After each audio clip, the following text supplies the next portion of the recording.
হে everyone, আজকে আমাদের আলোচনার টপিক রয়েছে ফ্রেজের উপরে। এই ভিডিও সিরিজের মধ্যে আমরা দেখব যে ফ্রেজ অ্যাকচুয়ালি কী জিনিস, গ্রামাটিক্যাল এর ইউজেস কীভাবে রয়েছে এবং একে ইউজ করে কিভাবে বড় মাপের সেন্টেন্সকে ছোট করতে পারি এবং এর ইউজের মাধ্যমে কিভাবে আমরা ছোট সেন্টেন্সকে বড় করতে পারি।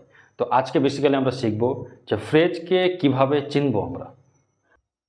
আজকে আমাদের আলোচনার টপিক রয়েছে ফ্রেজ। এমনিতে এর ফ্রেজের অ্যাকচুয়াল মিনিং হচ্ছে যে পার্টস অফ এ সেন্টেন্স, এটা হচ্ছে গ্রামাটিক্যাল মিনিং। কিন্তু যদি বলা যায় ফ্রেজ ওয়ার্ডটা কোথা থেকে এসছে, ফ্রেজ ওয়ার্ডটা একটা ল্যাটিন শব্দ থেকে এসছে, ওটাকে বলা হয় ফ্রেজো। ঠিক আছে, এর অ্যাকচুয়ালি মানে হচ্ছে কী বলতো, ডিকশন, মানে কিছু জিনিস বলা বা স্পিচ, ঠিক আছে, বা কোনো জিনিসকে পয়েন্ট আউট করা। ক্লিয়ার? তো এই ফ্রেজ অ্যাকচুয়ালি আমাদের ইংরেজি গ্রামারে দরকার কেন, বা এই ফ্রেজের উপরে আমাদের কনসেপ্টটা ক্লিয়ার করার কেন প্রয়োজন রয়েছে, ফ্রেজটা কিভাবে কাজে আসে, আমরা এই সমস্ত কিছু আজকে আমরা এখানে শিখব আর কি। তো আমরা এর আগে পড়েছিলাম যে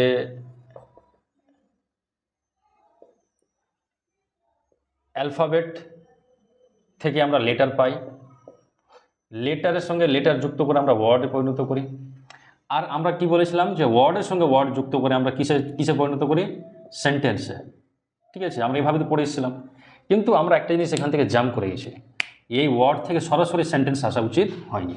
এই ওয়ার্ড এবং সেন্টেন্স, এই দুটো জার্নির মাঝখানে দুটো জিনিস আর আছে কি, আগে ওয়ার্ডের সঙ্গে ওয়ার্ড, আগে তোমাকে ফ্রেজ গঠন করতে হয়, তারপরে সেন্টেন্সে ক্লজ গঠন হয়, তারপরে ফাইনালি গিয়ে সেন্টেন্স কমপ্লিট হয়। তো আজকে আমরা শিখবো যে কীভাবে ওয়ার্ড থেকে ফ্রেজ এবং ফ্রেজ থেকে ক্লজ ও ক্লজ থেকে সেন্টেন্সে যাওয়া যায় আর কি।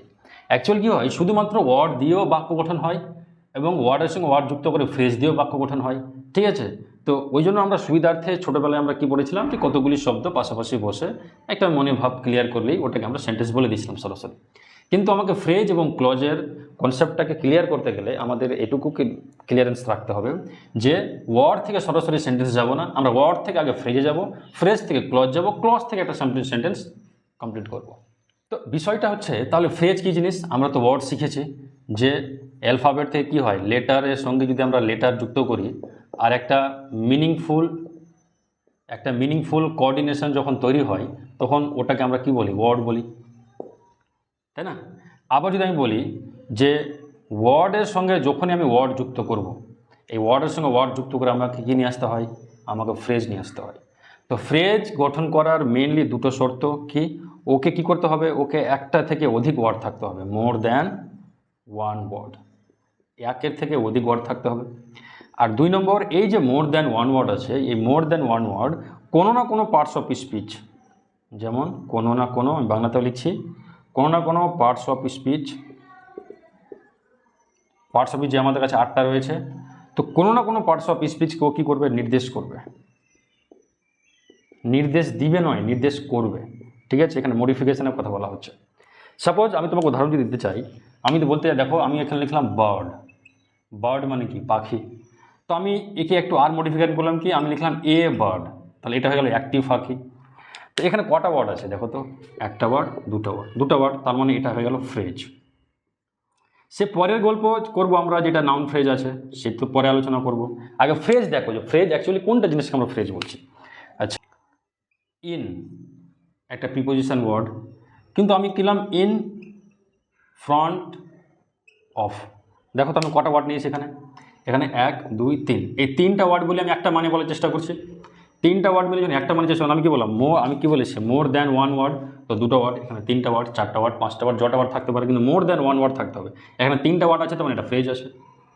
সে পরের গল্প যেটা প্রিপোজিশনাল ফ্রেজ। ঠিক আছে, আমি লিখলাম দেখো হোম, একটা ওয়ার্ড। আবার এটা কিন্তু আমি তো বলতে চাই অ্যাট হোম, তাহলে আমার এটা হয়ে গেল কটা ওয়ার্ড আছে, একটা ওয়ার্ড, দুটো ওয়ার্ড, তাহলে এটা হয়ে গেল ফ্রেজ। ঠিক আছে, সে পরের গল্প যেটা অ্যাডভার্ব ফ্রেজ হবে, এগুলো পরে আলোচনা, কিন্তু আগে ফ্রেজটা চিনতে দেখো। ঠিক আছে, আমি যদি ওইরকম বলতে চাই যে গিভ, শুধু ভার্ব হলো এটা, তার সঙ্গে আমি লাগিয়ে দিলাম আপ, একটা প্রিপোজিশন আমি অ্যাড করলাম। তো দেখো কটা ওয়ার্ড হয়ে গেল, এখানে এখানে আমার কটা ওয়ার্ড হয়ে গেল, এখানে আমার দুটো ওয়ার্ড হয়ে গেল। তো দুটো ওয়ার্ড যখন তখন ওটাকে আমি কী বলবো, ফ্রেজ। ঠিক আছে, সে পরের গল্প আমাদের কাছে যেটা হয়ে গেল ভার্ব ফ্রেজ, যেটা ঘুরিয়ে আমরা বলছি ফ্রেজাল ভার্ব। ঠিক আছে, এরকম ফ্রেজ। তো আলটিমেট আজকে এখানে যেটা আমরা দেখতে পেলাম যে ফ্রেজ যদি কাউকে বলতে হয় তাকে বলতে হবে কি, ফ্রেজ বলতে গেলে তাকে দুটো শর্ত পূর্ণ করতেই হবে। এক, যে ওকে মোর দ্যান ওয়ান ওয়ার্ড থাকতে হবে, আর দ্বিতীয় ও কোনো না কোনো পার্টস অফ স্পিচকে নির্দেশ করবে। ঠিক আছে, আমি দেখলাম না এখানে নাউনকে নির্দেশ করছে, এখানে প্রিপোজিশনে করছে, এখানে অ্যাডভার্বকে করছে, এখানে ভার্বকে করছে। ঠিক আছে, পরবর্তীতে দেখবো আমরা আরও বিশেষ কিছু নির্দেশ করবে। তো বেশ, তো ফ্রেজকে গঠন করার জন্য দুটো শর্ত কি বললাম, প্রথম শর্ত বলেছিলাম কি, মোর দ্যান ওয়ান ওয়ার্ড, আর দ্বিতীয় বলেছিলাম কি, যে ও কি হবে, ওর মিনিংটা কার মতো হবে, এই 8টা পার্টস অফ স্পিচের মধ্যে যে কোনো একটা। ঠিক আছে, তো যদি বলতে যাই, উদাহরণ দিতে যাই,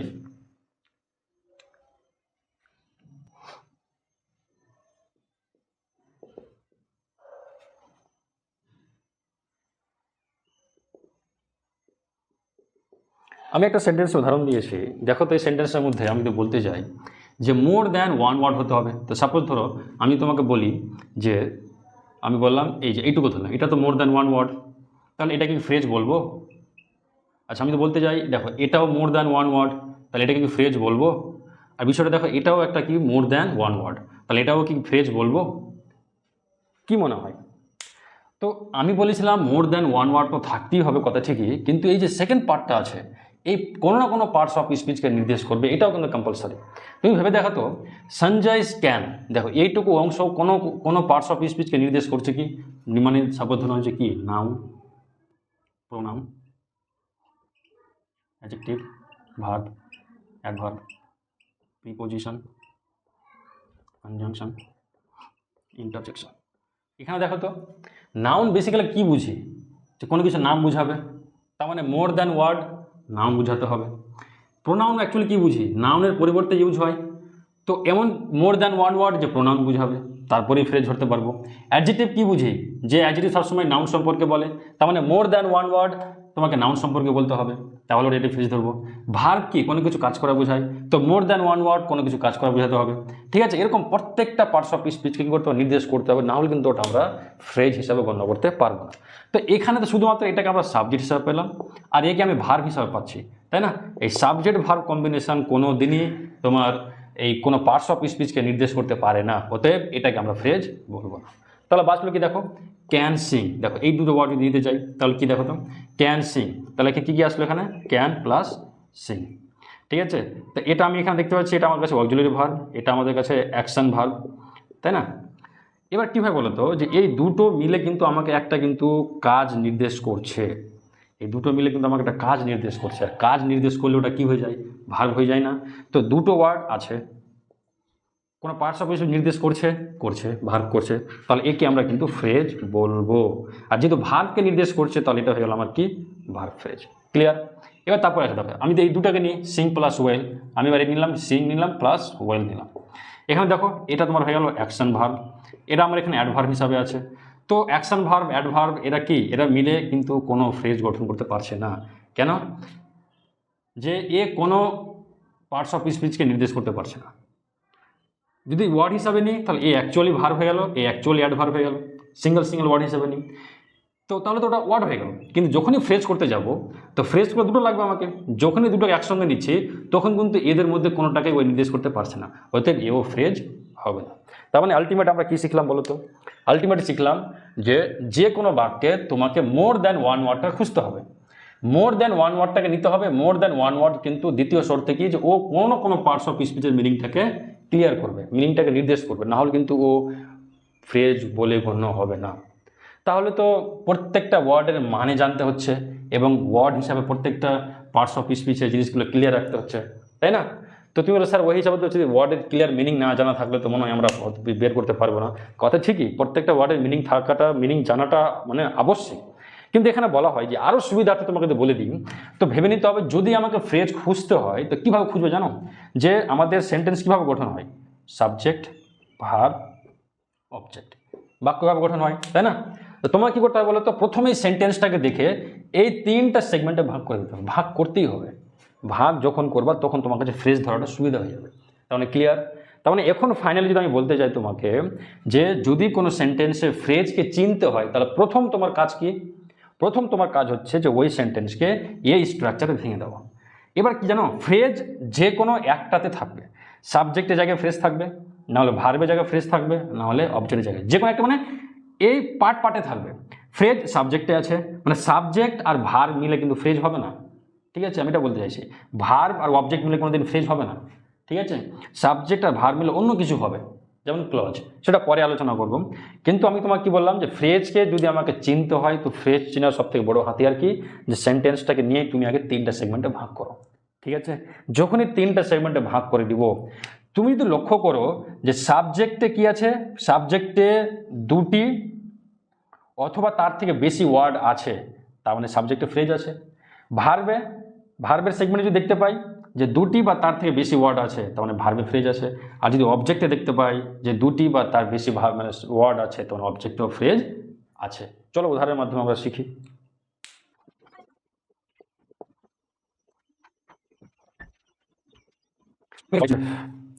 আমি এখানে কয়েকটা সেন্টেন্সের উদাহরণ দিয়েছি, এবার চলো এই সেন্টেন্সের মাধ্যমে আমরা ফ্রেজকে চিনতে শিখব যে কোথায় কীভাবে ফ্রেজ আছে। তো আমি কি বলেছিলাম, ফ্রেজ হতে গেলে মোর দ্যান ওয়ান হতে হবে, কথা ঠিকই। তারপরে বলেছিলাম ওই 8টা পার্টস অফ স্পিচের মধ্যে যে কোনো একটা পার্টস অফ স্পিচকে নির্দেশ করতে হবে, ঠিক আছে? তারপরে বলেছিলাম যে যদি এইটুকু আমাদের কাছে যদি অসমর্থ হয়ে যায় করতে, তাহলে অন্তত আমি এটা তো পারবো যে কোনো সেন্টেন্সকে আমরা 3টা সেগমেন্টে ভাগ করতে পারবো। তো মানে ওভাবেই ভাগ হয় তো সাধারণত, সেন্টেন্স কী দিয়ে তৈরি হয়, প্রথমে সাবজেক্ট লাগে, তারপরে ভার্বকে লাগে, তারপরে অবজেক্ট লাগে, এর আগে গ্রামার ক্লাস আলোচনা করেছি আমি। এবার কী করেছে বলেছিলাম যে এই 3টা সেগমেন্টটাকে ভাঙো, ঠিক আছে? তো আমি কী করবো দেখো, প্রথম সেন্টেন্স আগে 3টা সেগমেন্টে ভাঙো। টাইম ইজ প্রিসিয়াস, দেখো এটা হচ্ছে সাবজেক্ট পজিশন, এটা সাবজেক্ট, এটা ভার্ব, এটা অবজেক্ট, তাই না? তাহলে একেও ভাঙো, সঞ্জয় ক্যান সিং, মানে সাবজেক্ট ভার্ব অবজেক্ট, ঠিক আছে? দেখো এটা ভাঙো, তো গোটা হচ্ছে ভার্ব, তো ভার্বের আগে পুরোটা তোমার সাবজেক্ট, আর গোয়ের পরে ভার্ব পুরোটা অবজেক্ট রেখে চলে গেল, তাই না? তাই 3 সেগমেন্টে ভাগ করলাম, তোমার ভাগ করতেই হবে, করলে তোমার বেশি সুবিধা। দেখো তারপর কি, দেখো আমরা এখানে করলাম যে আর ডুইং, একটা ভার্ব আছে, তাই না? এখানে 2টো ভার্ব আছে, এখানে একটা সাবজেক্ট হিসাবে নিলাম, এটাকে অবজেক্ট হিসাবে নিলাম। এবার তুমি শুরু থেকে দেখো, বলো এই সাবজেক্ট পজিশনে কটা ওয়ার্ড আছে? সাবজেক্ট পজিশনে স্যার একটাই ওয়ার্ড আছে, তার মানে এখানে কোনো ফ্রেজ নাই। ভার্ব পজিশনে কটা ওয়ার্ড আছে? স্যার ভার্ব পজিশনে একটাই, তাহলে এখানেও কোনো ফ্রেজ নাই। এই অবজেক্ট পজিশনে কটা ওয়ার্ড আছে? অবজেক্ট পজিশনে একটাই ওয়ার্ড, তাহলে এখানেও ফ্রেজ নাই। নিচে দেখো, এখানেও ফ্রেজ নাই, এখানেও ফ্রেজ নাই, আর এখানেও ফ্রেজ নাই। তার মানে সিঙ্গেল ওয়ার্ড করে যদি থাকে তাহলে তোকে ধরবোই না, ও ফ্রেজ নাই, ঠিক আছে? ও ওয়ার্ড হিসাবে আছে, ঠিক আছে? ক্লিয়ার আশা করে বুঝতে পারছো। এখানে দেখো, এখানে স্যার সাবজেক্ট পজিশনে 3টা ওয়ার্ড আছে, 1 2 3, ঠিক আছে? অবজেক্ট পজিশন ভার্ব পজিশনে কোনো ওয়ার্ড মানে কোনো ফ্রেজ নাই। অবজেক্টে দেখো 3টা ওয়ার্ড আছে, 1 2 3, তার মানে কি বলেছিলাম মোর দ্যান ওয়ান ওয়ার্ড লাগবে, তুমি এই সেগমেন্ট হিসেবে ভাগ করলাম, তাহলে সাবজেক্টে ফ্রেজ আছে। কোন ফ্রেজ আছে সে পরে আলোচনা করবো আমরা, কিন্তু আগে দেখো ফ্রেজ আছে। তারপর দেখো গো আছে, এখানে দেখো একটাই ওয়ার্ড, ফ্রেজ নাই। এখানে দেখো 3টা ওয়ার্ড আছে, তোমার এখানে ফ্রেজ আছে। কোন ফ্রেজ আছে সেটা আমি পরে আলোচনা করবো, ঠিক আছে? এখানে দেখো, এখানে উই সাবজেক্ট পজিশনে যদি একটাই ওয়ার্ড আছে, তখন এখানে ফ্রেজ নেই। ভার্ব পজিশনে দেখো 2টো আছে, দেখো এটা কি অক্সিলারি ভার্ব, এটা কি অ্যাকশন ভার্ব, তাই না? তো 2টো ভার্ব মানে 2টো ওয়ার্ড আছে, এখানে 2টো ওয়ার্ড আছে, অনেক ফ্রেজ আছে এখানে। কোন ফ্রেজ পরে আলোচনা করবো। এখানে দেখো তো 1 2, তার কি আছে 3টা ওয়ার্ড আছে, তাহলে এখানেও ফ্রেজ আছে। তাহলে আশা করে বুঝতে পেরেছো যে কোনো সেন্টেন্সে যদি আমি ফ্রেজকে খুঁজে বের করতে হয় তো আমরা কীভাবে বুঝবো যে ওই সেন্টেন্সে ফ্রেজ আছে কিনা। তো সব থেকে সহজ উপায়, মিনিংভাবে এভাবে এগোতে হবে। আর যদি বলো স্যার মিনিংয়ে একটু একটু সমস্যা হচ্ছে, তাহলে তুমি এইভাবে ভাঙো যে কোনো সেন্টেন্সকে 3টা সেগমেন্টে ভাগ করো, সাবজেক্ট ভার্ব অবজেক্ট। এবার ওই হিসেবে দেখো, সাবজেক্টে যদি একটা ওয়ার্ড আছে তাহলে ফ্রেজ নেই, 2টো ওয়ার্ড আছে তাহলে ফ্রেজ আছে। ভার্বে যদি একটা ওয়ার্ড থাকে তাহলে ফ্রেজ নেই, একের অধিক ওয়ার্ড তাহলে ফ্রেজ আছে। তোমাকে এভাবে এটা দেখানো হলো। আমি আর 2-4টা উদাহরণ দিচ্ছি, দেখো তোমরা।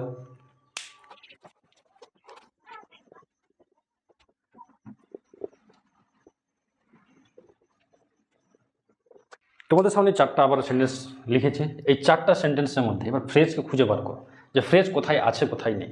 তো দেখো তো, এই সেন্টেন্সে আগে তুমি এই অবজেক্ট মানে এই সেগমেন্টে ভাগ করো। কীভাবে ভাগ করবো, এই দেখো ওয়েন্ট মানে V2 আছে, তার আগেরটি তোমার সাবজেক্ট আর ওয়েন্টের পরটি তোমার অবজেক্ট হিসাবে রাখলাম। ঠিক আছে, এখানে দেখো কান্ট, ক্যান আছে, তো এটা তোমার ভার্ব, এটা সাবজেক্ট, এটা অবজেক্টে গেল। তাহলে সাহিল হ্যাজ বিন ডুইং, দেখো হ্যাজ বিন ডুইং পুরোটা ভার্বের মধ্যে আছে, তারপরে দেখো এটা অবজেক্টে, এটা সাবজেক্টে। দেখো সুজাতা বোস একজন ওয়াজ, দেখো ভার্ব, এ প্রভিডেন্ট রাইটার।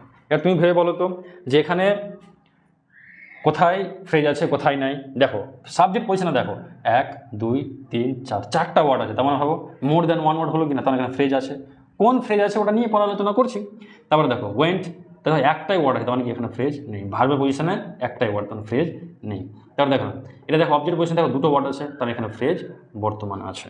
তারপর দেখো সাকির এখানে একটাই ওয়ার্ড, একটাই সেন্টেন্সে, মানে একটাই সাবজেক্টে একটাই ওয়ার্ড, তাহলে এখানে ফ্রেজ নেই।